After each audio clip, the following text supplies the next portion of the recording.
Hi welcome to max TV.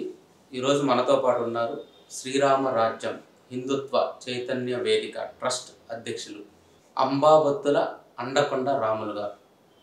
వారిని అడిగి మన హిందూ ధర్మం పైన జరుగుతున్న దాడి ఏ విధంగా జరుగుతుంది, దానికి కారణం ఏంటో వారిని అడిగి తెలుసుకుందాం. అన్నగారు నమస్కారం. నమస్కారం అన్నగారు. జై శ్రీరామ్, జై భారత్.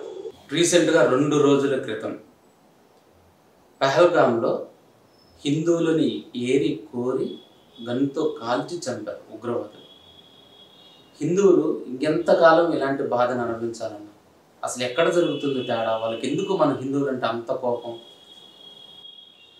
ఈరోజు హిందువులపై జరుగుతున్నటువంటి దాడి కాదు, ఈరోజు మనకు భారతదేశం అనేటువంటి ప్రపంచ దేశాలు తల ఎత్తుకొని చూసే విధంగా ఈరోజు భారతదేశం కనబడుతుంది. ఎందుకనంటే అంతటి నాయకత్వము మన దేశానికి ఉంది కాబట్టి. అయితే ఈరోజు హిందువులకి ఏదైనా దేశం ఉందనంటే ఒక భారతదేశమే.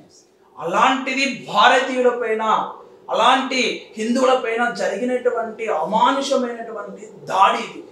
వాళ్ళు హిందువులా కాదా అని ప్రైవేట్ పార్టీలు కూడా చెక్ చేసి మరీ చంపారని అంటే అర్థం చేసుకోండి.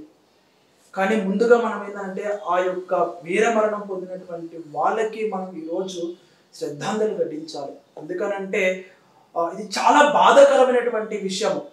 ప్రతి ఒక్క హిందువు, ప్రతి ఒక్క భారతీయుడు తెలుసుకోవాల్సిన విషయం ఏంటంటే భారతదేశం లౌకికవాద ముసుగులో లేదంటే సెక్యులరిజం ముసుగులో ఈరోజు జరుగుతున్నటువంటి దాడులను ప్రతి ఒక్కరు కూడా మనం చూడాలి. ఎందుకంటే ప్రతి ఒక్క హిందువు కూడా మనం కులము మతం అనేటువంటిది మేము ఫలానా కులమూలం అండి అనేటువంటి అనుకుంటారే, కానీ ఈరోజు మనము వాడు కులం అని అడగలేదు. నీది మతం ఏది, నీ ఐడెంటిటీ చెక్ చేసి ఈరోజు నీ ప్రైవేట్ వాళ్ళు చెక్ చేసి సున్నతి అయిందా లేదా అనేటువంటి చెక్ చేసి మరీ గన్ను పెట్టి డెడ్ స్పాట్లో నిన్ను కాల్చాలంటే అర్థం చేసుకోవచ్చు. అక్కడ స్త్రీమూర్తులను మళ్ళీ వాళ్ళను ప్రాధేయపడిన మమ్మల్ని కూడా చంపండి హిందుత్వం కోసం అనేటువంటి వాళ్ళు ప్రాధేయపడిన కూడా కావాలంటే పోయి నీ మోడీకి చెప్పుకునేటువంటి మన దేశ ప్రధానమంత్రి అయినటువంటి మాన్యశ్రీ నరేంద్ర మోడీ గారికి ఛాలెంజ్ వదిలాడు. అంటే వాళ్ళు ఎంత మత ఉన్మాదముతో వాళ్ళు ఉన్నారో మీకు అర్థమవుతుంది. ఎందుకంటే మతానికి ఈరోజు ఉగ్రవాదానికి ఒక మతం ఉందనేటువంటి కూడా మనకు తెలుస్తుంది అజయ్ గారు. దాన్నే ఇస్లాం అని అంటున్నారు. వాళ్ళకి ఒక దేశం ఉందని కూడా తెలుస్తుంది. ఈరోజు ఏమైనా తమాషలు పడుతున్నారా? మన దేశ ప్రధానమంత్రి ఖచ్చితంగా దీన్ని చాలా సీరియస్గా తీసుకొని వాళ్ళకి హెచ్చరికలు జారీ చేయాలండి. ఎందుకంటే మత ఉన్మాద చర్య ఎవరు చేసినా కూడా ఇది తప్పే. ప్రతి ఒక్క లోపల ఉన్నటువంటి అంతర్గత విషయాల్లో కూడా మనం అందరం కూడా భారతీయులం అనే ఫస్ట్ మన కులము మతం కాదండి, మనం భారతీయులం. ఈరోజు మానవత్వంపై జరిగినటువంటి దాడిగా మనం పరిగణించాలి.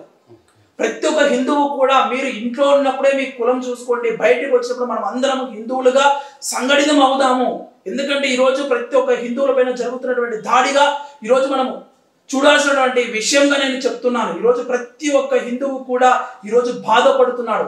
కాశ్మీర్లో ఈరోజు జరుగుతున్నటువంటి, ఎందుకంటే మన ఆర్టికల్ 370 వచ్చిన తర్వాత మేము కూడా మా దేశ ప్రధానమంత్రి వల్ల మాకు స్వతంత్రం వచ్చింది, మళ్ళీ మేము ఆ పాక్లో అడుగుపెట్టి ఈరోజు మేము సాధారణంగా చాలా స్వతంత్రంగా తిరగచ్చు అనుకునేటువంటి వాడికి వాళ్ళు ఈరోజు భారతదేశానికి హెచ్చరికలు జారీ చేశారు ఉన్మాద చర్య వల్ల.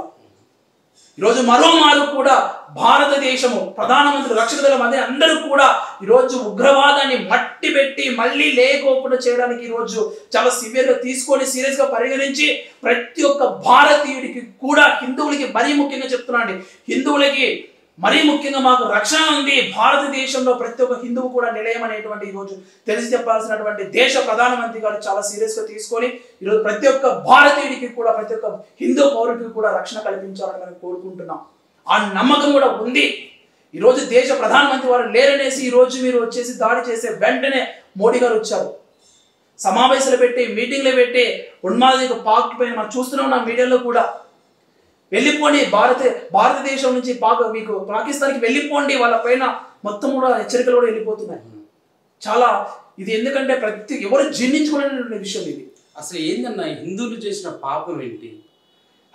ఒక వ్యక్తిని మాట అన్నారు, ఏదన్నా కానీ సైలెంట్ గా వెళ్ళిపోతారు, అన్ని మతాలను సమానత్వంతో చూస్తుంటారు, సర్వే జన సుఖినో భవంతు అని చెప్పుకునే ఈ హిందూ మతం పైన, ఈ హిందువుల పైన ఎందుకు దాడులు జరిగి చంపే కాడికి వెళ్తుంది అసలు? కరెక్ట్ అండి, మీరు అడిగింది చాలా ఎట్లనంటే ఈరోజు హిందువే, ఎందుకనంటే హిందువు ప్రతి ఒక్కరిని కూడా మన బంధువు అనేది చేర్చుకుంటాడు. మనమందరం కూడా సర్వే జన సుఖినో భవంతు, అందరూ కూడా చల్లగా సుఖ సంతోషాలతో ఉండేటువంటి కోరుకునేటువంటి ఏకైక ధర్మం ఏదైనా ఉందంటే ఒక సనాతన ధర్మమే. అలాంటి ధర్మముపై మత ఉన్మాదాన్ని ప్రేరేపించి ఈరోజు చేస్తున్నటువంటి దాడి అంటే అర్థం చేసుకోవాలి.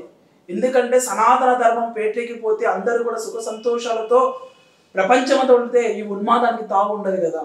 మత ఉన్మాదం ఎక్కడ కూడా మనము సహించకూడదు. ఇది ప్రత్యక్షంగా పరోక్షంగా జరిగినటువంటి దాడి. సో మనందరం కూడా ఐక్యమత్యంగా ఉండి, ఈవెన్ జంతువులు కూడా అండి, ఈవెన్ వాళ్ళు ఒక జంతువుని ఒక జంతువుని దాడి చేయదు, దానికి అవసరం వస్తే తప్పగా. ఈరోజు వాళ్ళు ఉన్మాదులు వాళ్ళ యొక్క ఉనికిని చాటుకోవడానికి ఈరోజు అమాయకులైనటువంటి హిందువులుగా టార్గెట్ చేసుకొని వాళ్ళ యొక్క ఉనికిని చాటి చెప్పినారు. సో ఇది చాలా సహించదనేటువంటి నేరంగా పరిగణించి వాళ్ళని చాలా తీవ్రంగా మనము ఖండించాలి వాళ్ళని. అన్న అంతకుముందు బాలాకోట్ జరిగినప్పుడు మన వాళ్ళు సర్జికల్ స్ట్రైక్ చేశారు, మళ్ళీ అలాగే చేస్తారంట. అంతకు మించి డబల్ త్రిబుల్ కూడా ఉంటుంది, మనం ఊహించడానికి లేదు. ఎందుకంటే నరేంద్ర మోడీ గారు కానీ లేదంటే మన ఈ ప్రపంచం, ఇప్పుడు భారతదేశము ఎదిగిన దేశంగా కనబడుతుంది. ఈరోజు ప్రపంచం అంతటికి కూడా ఎదిగిన దేశంగా కనబడుతుంది. మన భవిష్యత్తు భావి తరాలకి మన భారతదేశం అంటే నంబర్ 1 పొజిషన్లో కనబడుతుంది. ప్రపంచ దేశాలంతా కూడా మన నాయకుని చూస్తున్నారు. అరే ఇంత దమ్మున్న నాయకుడు ఎప్పుడు చూడలా, కేవలం ఒక నరేంద్ర మోడీ గారికే సాధ్యమైంది. ఆయన నాయకత్వంలో మన భారతదేశం అభివృద్ధి దిశగా చూసిన మీరు గ్రాఫ్ చూడండి, ఈ యొక్క 15 నెలల్లో మీకు ఎంత గ్రాఫ్ ఎదిగింది అంటే చాలా ఉన్నత స్థితికి వెళ్ళిపోయింది. సో అది సహించలేని, జీర్ణించుకోలేనటువంటి ఈ యొక్క ఉన్మాదులు ఎవరైతే ఉన్నారో తీవ్రవాదులు, వాళ్ళు మన భారతదేశంపై దాడి చేస్తున్నారు. చూడండి, ఈ యొక్క శాంతియుతంగా ఉన్నటువంటి ఈ యొక్క భారతదేశాన్ని వాళ్ళు విచ్ఛిన్నం చేయాలనేటువంటి కుట్రలని మన దేశ ప్రధానమంత్రి వర్గైనటువంటి తిప్పి కొడతారు.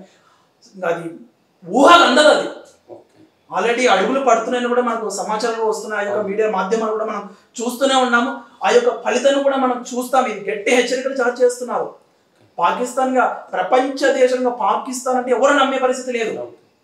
ఈరోజు భారతదేశంలో ఉన్నటువంటి ఇస్లాం ఎవరైతే మత పెద్దలను అందరూ కూడా ఈరోజు ముందుకు వచ్చేసి ఈరోజు ప్రతి ఒక్కరు ఖండించాల్సినటువంటి విషయం. ఈరోజు ఇది అంతగా మీరు గతంలో కూడా చాలా మంది మీకు 15 నిమిషాలు ఇస్తే మేము హిందువులు లేకుండా చేస్తామనేటువంటి ఇచ్చారు. ఈరోజు ఏమైందండి చూడండి, హిందువులా కాదని చెక్ చేసి, ఐడెంటిటీ చెక్ చేసి, ప్రైవేట్ పార్టీ కూడా చెక్ చేసి ఈరోజు చేస్తున్నటువంటి చర్య ఏమని చెప్పాలి? మాట్లాడండి, రోడ్డు మీదకి రాండి, మనమంతా మేము భారతీయులం అండి అని చెప్పండి. ఈరోజు ఎక్కడ పోయిందండి సెక్యులరిజం? ఏమైంది వాళ్ళని? సో ఇది మంచి పద్ధతి కాదు. ప్రతి ఒక్కరు కూడా నేను చెప్తున్నానండి, హిందువులందరూ కూడా మనం సంఘటితం అవుతాము. మనం హిందువులం, నేను హిందుత్వవాదిని చెప్పుకోండి, తప్పేమీ లేదు. నేను పలానా కులమో రెడ్డో పలానా దేవాంగనో కాదండి. నేను హిందువుని, సనాతన హిందువుని, ధర్మ వీరుడినండి. నా దేశం కోసం, ధర్మం కోసం నేను ప్రాణత్యాగానికైనా సిద్ధంగా ఉన్నటువంటి చెప్పేటువంటి రోజులు ఆసనం అయిపోయినాయి. వాళ్ళు ఎవరు కూడా తన భర్త చనిపోతే 10 రోజులు కూడా పెళ్లి కలదు. ఇంత బాధ అనిపిస్తుంది. చాలా బాధకరమైన విషయం. ఆ బిడ్డకి ఎవరు చెప్పారండి, నాకు కాపాడండి, నన్ను కూడా చంపేయండి నా భర్తతో పాటు. అంత ప్రేమికులు వాళ్ళు. అలా జరిగిందనంటే ఈరోజు ఎవరు చూసేవారు అక్కడికి? నరేంద్ర మోడీ గారిని, మన దేశ నాయకుడు మనకు అంత భరోసా ఇచ్చాడు. ఆ భరోసా వీళ్ళు చంపాలని, హిందువులలో కలిగినటువంటి ఆ యొక్క భరోసాని వాళ్ళు సహించలేక ఈరోజు జరిగినటువంటి దాడి. ఎక్కడ చూసినా కూడా జై శ్రీరామ్, జై భారత్ అనేటువంటి నినాదాలు హిందువులు వచ్చినటువంటి ఐక్యమత్యం చూడలేక, ఈరోజు సహించలేక జరిగినటువంటి దాడిగా మనం చూడాలి. అలాంటి మేము ఎవరు కూడా హిందుత్వం కోసం, దేశం కోసం సిద్ధంగా ఉన్నా. ఇవేమీ కాదు, మా నాయకుడు మళ్ళీ తిప్పి కొడతారు. మన నాయకుడు, మన ప్రధానమంత్రి వర్యులు భారతీయులందరికీ కూడా భరోసా ఇచ్చి తన బిడ్డలుగా అన్ని కూడా చూసుకొని ఈరోజు భారతదేశాన్ని మళ్ళీ ఒక ఉన్నత స్థితిలోను అభివృద్ధి దిశగా ఇంకా తీసుకెళ్తాడు. ప్రపంచ దేశాలు కూడా భారతదేశం వైపు చూస్తూనే ఉన్నాయి. సో ఈ విషయంలో మనం గర్వపడదాం. ఇలాంటి వాళ్ళ కుటుంబాలందరూ కూడా ఎవరైతే గాయాలైన వాళ్ళందరూ కోలుకోవాలి. అలాగే ప్రభుత్వం కూడా ఇలా ఎవరైతే ఉన్నారో చనిపోయినటువంటి వాళ్ళ కుటుంబాలు కూడా ప్రభుత్వం కూడా భరోసా కల్పించి వాళ్ళు కూడా ఆదుకోవాలని మేము కోరుకుంటాం. ఆ కుటుంబంలో జరిగినటువంటి లోటుకి మేమందరం కూడా చాలా చింతిస్తున్నామమ్మా. మీకు మేమందరం కూడా అండగా ఉంటాము. సో కాబట్టి మీరు దీనిని చాలా బాధపడుతున్నాము. సో మరోమారు భారతదేశ ప్రధానమంత్రి వర్యులందరూ కూడా మళ్ళీ హిందువులకి భరోసా కలిగించాలని కోరుకుంటూ మరోమారు జై శ్రీరామ్, జై భారత్.